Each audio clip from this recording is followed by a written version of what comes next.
Hello and welcome to Intuitive Journey with Desiree. I am Desiree Holmes Scherini, your host. Today I am going to be talking about past life regression. It's one of the modalities I use as a hypnotherapist.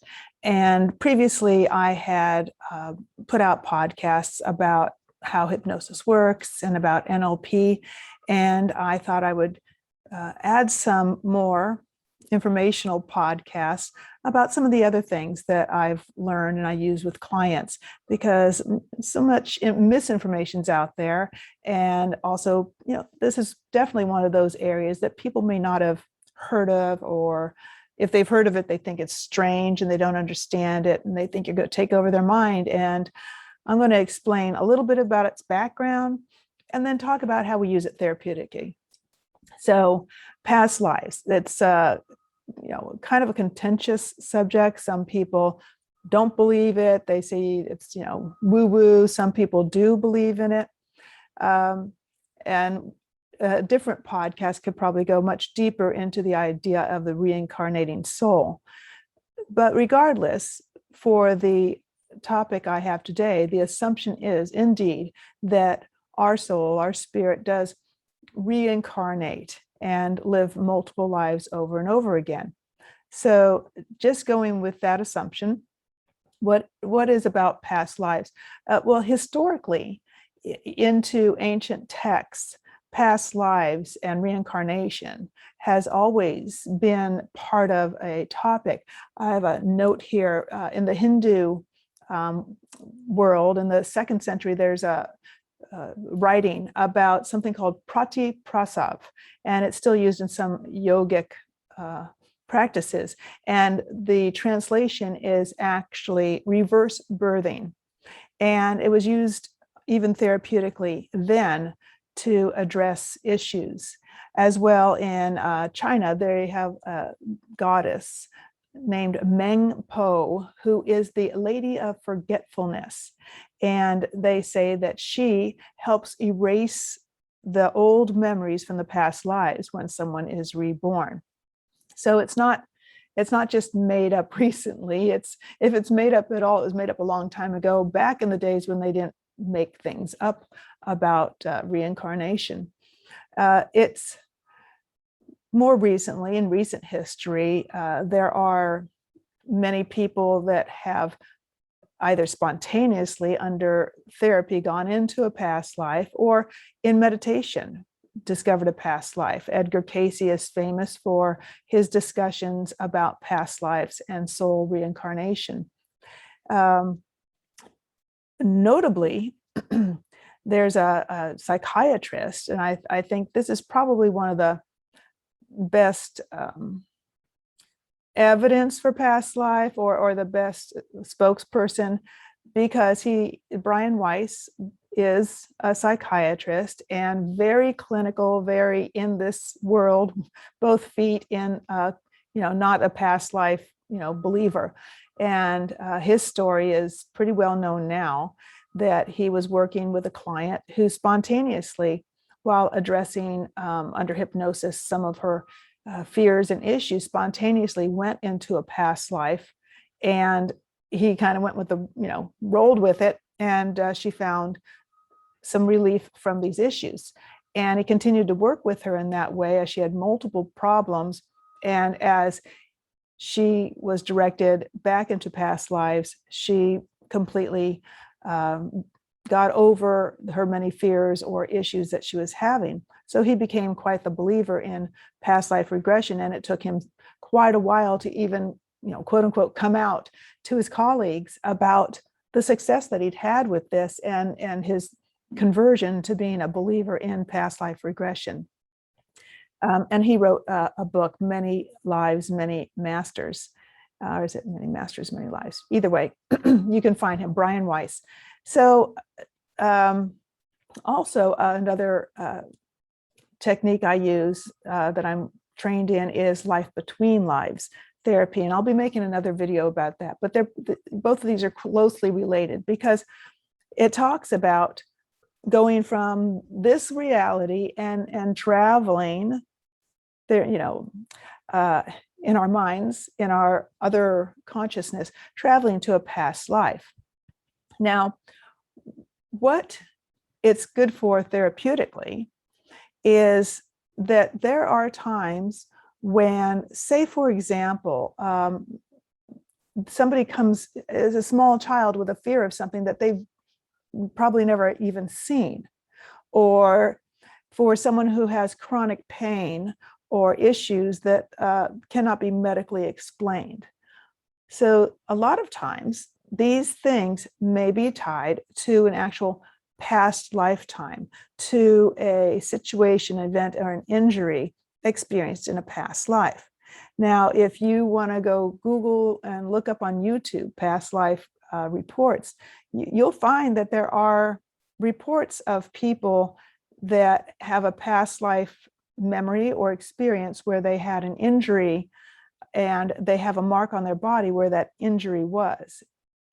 And of course, there will be the people who say, oh, that's just made up or whatever. And that's fine, because we really don't know until you experience it.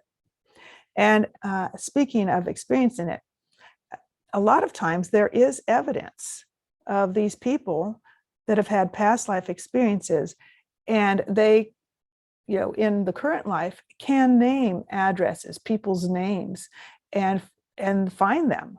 So one of the things that's interesting about these memories is that children, when they're real little, usually up until around 3 to 5, they don't have that, they're not assimilated yet into their full current this lifetime. And so they do carry their memories more openly in their mind as to, who they were in a past life. And there have been stories of children remembering their past life. There's one that's pretty well known about a little boy that would tell his mom while he's driving down the street, I used to live in that house and I died in a car accident and I did this and I did that. There's another one about a young child remembering being a fighter pilot and being shot down in World War II. There's one that I heard of out of, I think it was in India, where the child lived not far from his old, where he used to had a past life, and finally convinced his parents to go there. And in the previous life, he had been murdered, and he went there. They took him to the house. Here he says, this is my wife, these are my kids. They confirmed that that's what the husband, would have said, but it's this kid. And he identified as murderer. So it's really kind of interesting that there is evidence out there of people in this lifetime that have shown, dates, times, places, and found them. And that, personally, I don't see how they could possibly have known that and made those things up. Something else I learned that's really interesting, and I learned it from 2 different sources. One was it was through Ian Stevenson. If you've heard of him, he was a professor and researcher out of University of Virginia who did thousands and thousands of interviews with children who had past life memories. And just reading about him, as an aside, there was the comment that it seemed like a very high percentage of these children that had past life memories, in their past life, they had died prematurely, or say, for example, it could have been suicide, accident, murder, something that wasn't just natural old age, and having lived their life through.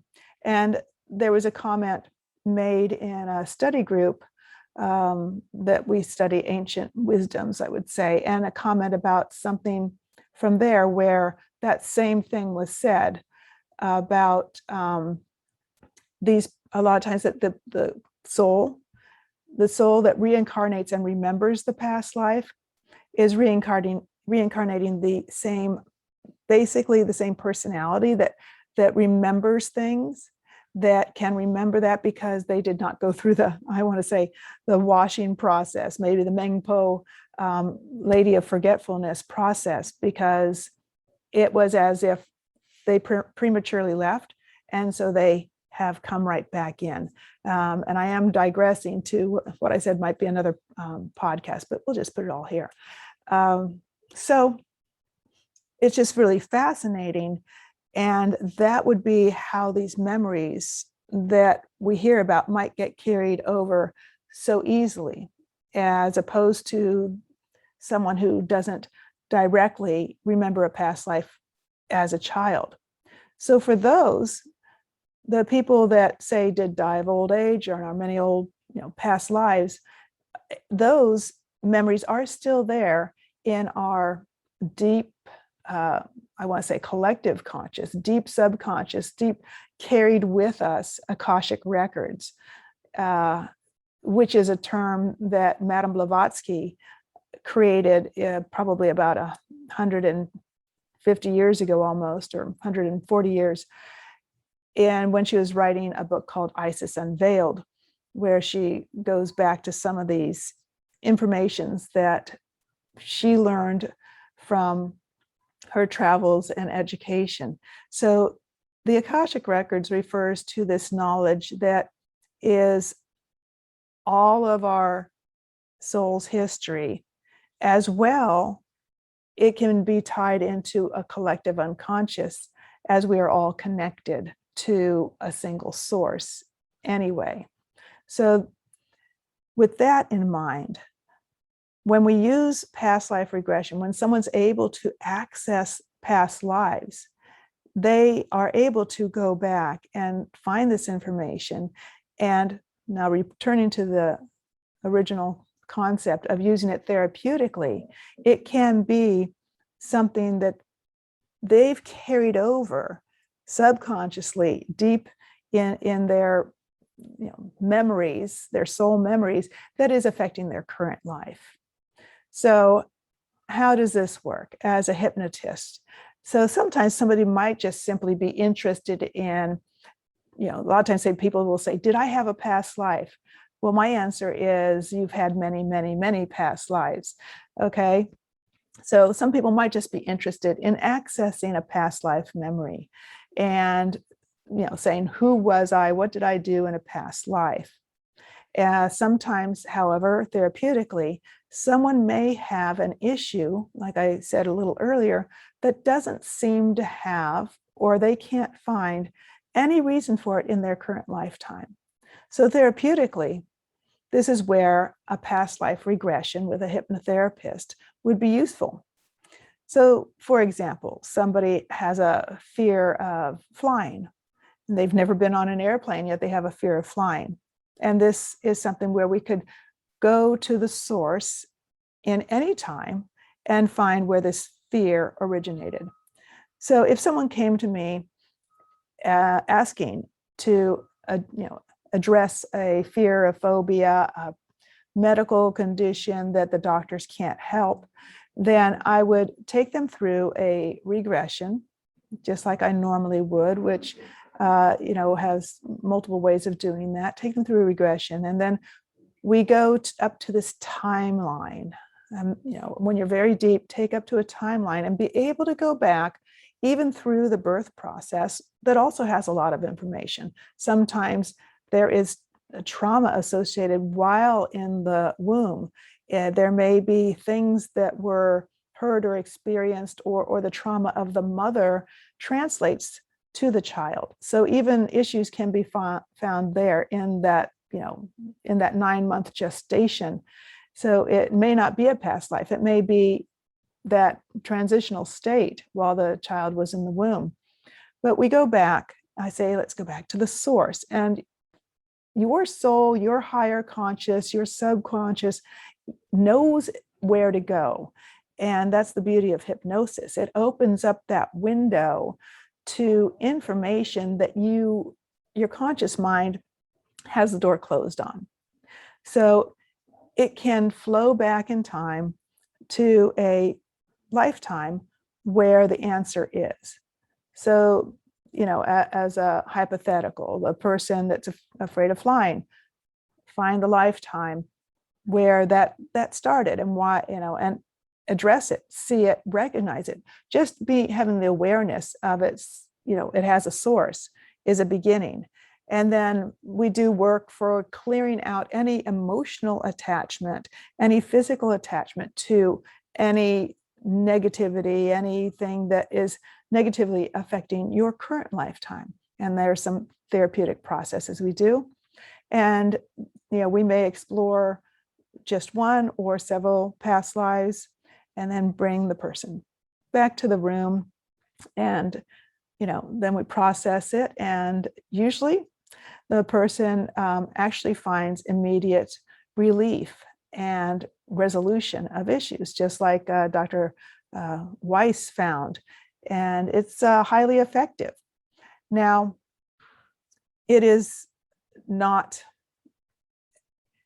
unfortunately, a lot of people that are very, very stuck in the clinical material world don't even acknowledge the mind, which is actually outside the body, don't acknowledge the soul, don't acknowledge energy or energy work or anything that they can't, put in a box and measure. So you will find those who will dismiss and suggest it's not a good process. But anyone who's actually experienced it and had benefit from it, they will say something quite to the contrary. Having gone through a past life regression myself, I have to say it's interesting. People will ask, is it like a dream, or is it, what's it like? Well, it's very much like you're in two worlds. And the difference between a past life regression and, say, just thinking of something or feeling, like you've totally made it up, is one of the, I wouldn't say benchmarks of it. One of the things that is a convincer for me is that in the past life, as you're progressing and seeing things and experiencing things, going through this past life memory, is that the emotion is also there. Like there's the happiness or the sadness, or tears will come at an emotional point. And it's very much like being there fully rather than just looking at it. Now, therapeutically, if there is something that is difficult, painful, especially at the death process, as a therapist, I have the person become the observer instead of living. There's no reason to live through the pain again. So you become the observer and detach and release that. But in any lifetime, there are the moments that are emotional, like I said. And so you feel the emotion, you sense the experience of that past life as if you are truly remembering this. And it's quite unique. It's quite unusual to be someone else, to feel someone else. Other convincers that I've had personally is going back to a past life and saying, okay, I must be making this up. This is ridiculous. Or seeing and experiencing things that I think, where would I get that? And then when I have looked up historically, things that have happened during the era that I am experiencing, that there was indeed that certain event going on. For example, in one of my past lives, I was in medieval times, and at one section, we say go forward, and then I say, well, I see my father walking in the door, and he's wearing, like clothes that seemed terribly silly, tights or something, and I thought, no, that's too, what's the right word? Standard, or that's this seems made up. But then when I did go back and I looked up, the typical dress for a well-to-do man at that time, that's what they wore. And anyway, so as an example, I'm just saying, or being a young boy in a past life, all sorts of things come, and it's a fascinating process to go through personally, as well as to facilitate for other people, to have people be able to kind of visit parts of their soul's journey and bring back information. And as a hypnotherapist, not just a hypnotist, a hypnotherapist, whatever the reason for the past life, we always bring back a lesson. We always say, what is the message from that lifetime that can serve you in this lifetime? What do you see as similar? What do you see as different? What strengths did you have in that lifetime that you'd like to remember and bring back? Or what weaknesses did you have in that lifetime that you would like to stop that pattern and leave behind? So it's very expansive. It's interesting. It's just fascinating to experience as well as to facilitate. And I hope that answers some questions about what is past life regression. Like I said, maybe I will make a whole nother video that goes much deeper into the soul, the history, karma. Is there karma? What is the purpose? The soul's journey. Because that is definitely enough information for a whole different process. And talking about here is more specifically about what is past life regression, what are the benefits, and just explaining how the process works. So thank you for being here, and I look forward to seeing you next time. I'll be doing another one on life between lives regression, which is even more fascinating. Thanks. See you next time. Bye.